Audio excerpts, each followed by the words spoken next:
a little FanDuel read, guys, because it's time for the playoffs in the NBA, NHL. Baseball's in full swing, and FanDuel is your place to bet on every single game. Right now, new customers get $150 in bonus bets, guaranteed. That's $150 win or lose. Bet on everything from slap shots, home runs, and slam dunks. All on the app. It's safe, and that's super easy to use. What are you waiting for? You just have to visit FanDuel.com/UCSS to make your first win an automatic. FanDuel, America's #1 sportsbook. And then our ticket today comes from Alante. I believe I'm pronouncing that right. Yeah, this is crazy, It turned guys. $5 into 4,480 on a two-leg parlay for a Whoa. Yeah, he turned $5 into $4,000. He bet first pitch of at bat single on two separate players and both hit. What? That's crazy. An absolutely incredible It had to win. be the first pitch of the at-bat. First pitch, and it had to be a single. Couldn't be a double, couldn't be a triple. Had Oh my first pitch God. single. He hit both. $5 into 4,000 So, and change. Who were the by hitters? far. It doesn't say the hitters there. Do you know? And I can't read without my glasses, I'm trying It to. just says Jay the names France, of the pitchers.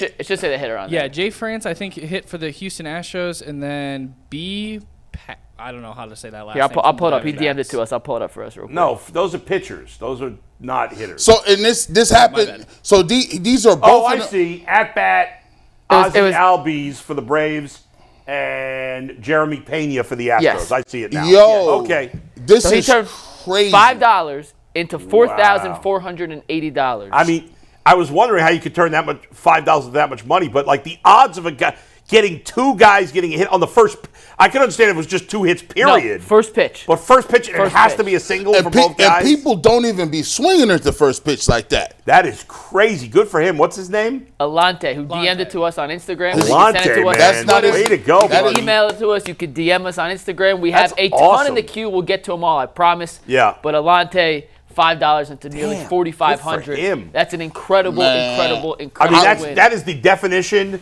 of no risk, high reward. I'm not. My FanDuel's out of control now, and it's about to be more out of control. Because that bet just first pitch singles now. listen, I'm on first pitch singles now. Yeah, you got to be first. Why pitch would in I not? for the big wins? It's there. Well, you It's- can go first and he got pitch. two. You go first Gee, pitch just double. remember, You go first if it pitch ever- triple. If it ever gets too bad, 1-800-GAMBLER. Listen, I put it in the chat. It's getting out of control. my God, first pitch singles. The tournament was bad for you, That boy. is crazy. And like Ozzie Albies and Jeremy Pena, they're like, they're good players, but they're not superstars. Not Aaron Judge and Shohei Ohtani. It's two kind of random guys.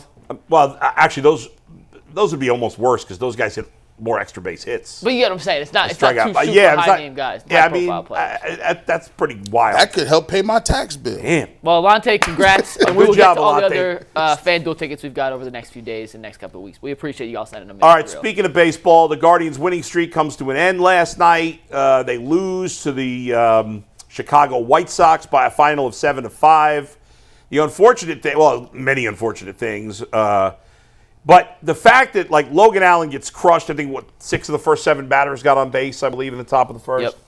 and he gives up the 5 runs.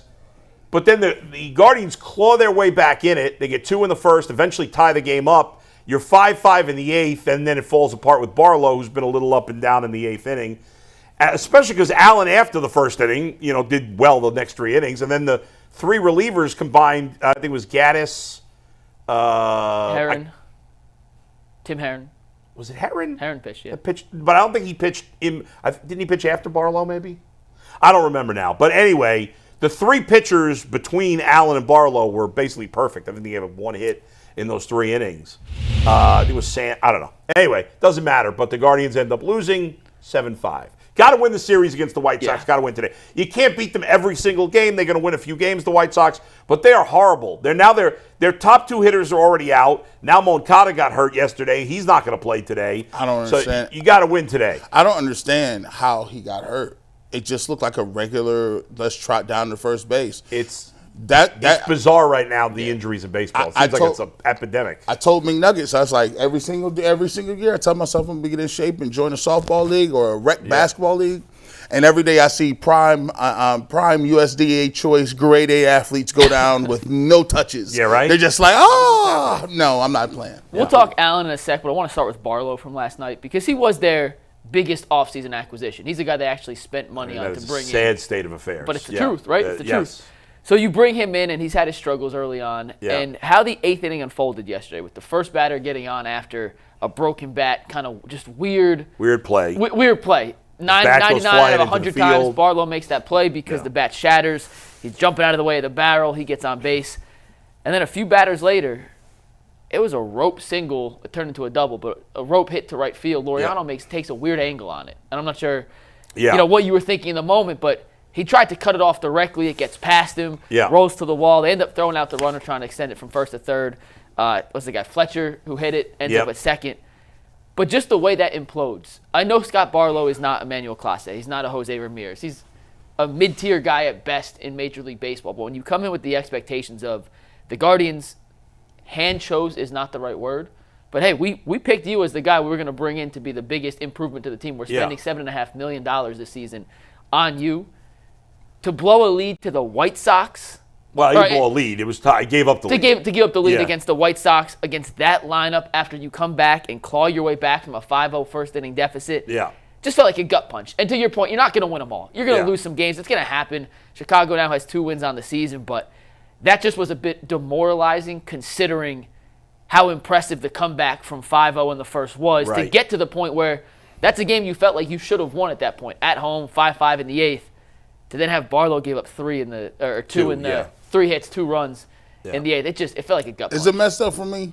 Like I feel like it's a little messed up for me to say this, and I'm doing the opposite of the G. Bush song and dance. I'm like, yeah, it's one game. It's one of those games. Really It's not. it's one in the game. grand scheme of things, it's not a big deal. But it's the information we have right now. In the moment, it's a discipline. And whenever you lose to a crappy team or lose in a heartbreaking way, it's painful in the moment, and then you move on to the next game at that point. You have to win tonight. Like, you have to win tonight to win the series. Now, again, if they don't, the season's not over. But you don't want to waste series and opportunities to win, to pile up wins against bad teams. Because this weekend the Yankees are coming to town.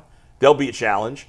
Boston's playing a lot better than I thought they would to start the season. So you play the White Sox tonight, a day off, and then you have 7 straight games, 3 at home with the Yankees, 4 at Boston. It's going to be a challenging 7 days. Hey, listen, you're 8-3. That really looks nice. And it does you some justice because, in the beginning of the season, you play some, not so good teams. So you won those games. And for me, it's like this. Even if you win 100, right? Say you win 100. I mean, you still lost 60 games somewhere around somewhere along the way. So in the scheme of things, I like the fact that now I'm like, okay, cool. As you start watching it, you get back more into it. It's like, okay, just win a series. If you win the series, like you win every series, you're good. You're great. You're good. Yeah. You traded. The thing is, you traded Enyel De Los Santos, who I thought was a developing relief pitcher, and he was cheaper than Scott Barlow. And Barlow, listen, he's been a good pitcher. He did not pitch great last year. He may be just on his decline now, and maybe they'll regret making that deal. I think De Los Santos has pitched pretty well so far, they're relying on him to be their setup man. So they're number 2 reliever, essentially. Now, maybe that changes. It certainly will change at some point if he continues to struggle. But he's been up and down so far. But, yeah, you're right. In the end, he was their biggest acquisition. And so far, he's been a disappointment. And when you go back and look at Logan Allen's start, because we talked a lot yesterday about McKenzie. He goes 5 1/3, no runs, but he got hit around decent. Like, no runs. It was a good start, but it wasn't a dominating start against a bad lineup. The first 5 batters Logan Allen faced yesterday all reached base. He walked the leadoff guy. Moncada slapped a single to right field. Then 3 guys, they're 3, 4, and 5 hitters, all hit the ball hard against Logan Allen. Yeah. It was teetering on the fact of, like, this could get real ugly real quick. And he almost got knocked out. I thought he did a nice job rebounding after that first 5, 6, 7 batter stretch to where he ended up closing out the first inning and then pitched a lot better in the second, third, and fourth. In the third inning, he had back-to-back strikeouts on a changeup and a 4-seam fastball on the outer corner, which I thought were his 2 best pitches of the entire night. Whenever a pitcher gets off to a start like that, now he's a young pitcher, so it's a little, it's like he's a proven excellent pitcher. He was solid as a rookie, and, we expect him to be solid. I don't think he's a star pitcher. Yeah. And his first 2 starts are pretty good, too. Yeah, but the thing is, I'm always worried when something like that happens is either one of 2 things. And it may not be either of these things, but I always, when you get smacked around like that consecutively, I'm always like, are you tipping pitches? Is there something that the White Sox picked up on your first 2? Because you got guys that every team has guys. Now, this used to be back when I was a kid or G. Bush was a kid, like there'd just be a guy on the team who would watch pitchers and sometimes be able to figure out a tell. Yeah. Something that you did differently between your fastball and your curveball, or your fastball and your changeup, whatever it was. Or if you fiddling around with the placement of your hand too Who much. knows? It could be a million different things. Nowadays, every team has a guy who all his job is to study video of every pitcher and see if you can find something that is different between each of his pitchers. I don't know that this happened and that maybe he adjusted to it. Maybe it got brought to his attention. Who knows? It could have also just been maybe he didn't. Maybe he screwed up his warm-up procedure. Because it felt like he just wasn't. He was just totally out of sorts in that first inning. Bull, for me, when I used to come up and was playing, guys like Logan Allen, like if he's throwing the ball and he ain't throwing the ball in the mid 90s or upper 90s, no, topping out at 94. I can guess. Like, listen, when you got those miles an hour differences between low 90s and high 90s, like, you got to go up there guessing if somebody's throwing gas and has a curveball. You're just like, well, I'm going to go up here looking for the fastball. Right? But with him, you can go up there and you can look around a little bit because he don't have overpowering stuff. And if he don't have placement, or if he's wild or doesn't have any command that day, he in trouble because he might walk a guy. And then if he misses any spots, guys are going to hit him hard. It just is what it is. I think we put him in that list with Gavin Williams and Bybee. He's not on the same But team. his stuff is not like theirs. Like, they can get away with mistakes. He can't have no mistakes like that. Yeah. No, that's true. I mean, he's a more of a back end, like a fourth starter, which is fine. I mean, not everybody can be a number. Whereas Gavin Williams and Tanner Bybee are number one starters, or at least I think they should be, or at the very least number two starters. They have the skill set and the potential to be. Yeah, no doubt. And when you look at what the White Sox did yesterday in the first inning, they were pretty aggressive at the plate. Yeah. And through their first 10 games, they only scored 16 runs. The entire team scored 16 runs in 10 games. They scored 5 off Allen in the first. They hit his fastball, they hit his sweeper, they hit his changeup. Then he adjusted. And, obviously it's a bad first inning, but I think when you're looking in the big picture, one game's not going to define a guy's season. The fact he was able to kind of counterbalance what they saw in the first and they hit everything. Okay, I got to readjust, refocus. Let's change the approach to how we're attacking these hitters. Second and even third way, he got to the lineup 2.5 times. Like the second and third approach, which is where usually the hitters make the adjustments, he was the one making the adjustments, and he was obviously much better in innings 2, 3, 4 than he was in the first. Guys, if you complete 30% of your passes in the NFL, you complete 30%. You have a 30% catch rate as a wide receiver. You make 30% of your tackles on defense. You suck. It's terrible. You're out of the league, right? Yeah. If you make 30% of your shots in the NBA, you're not very good.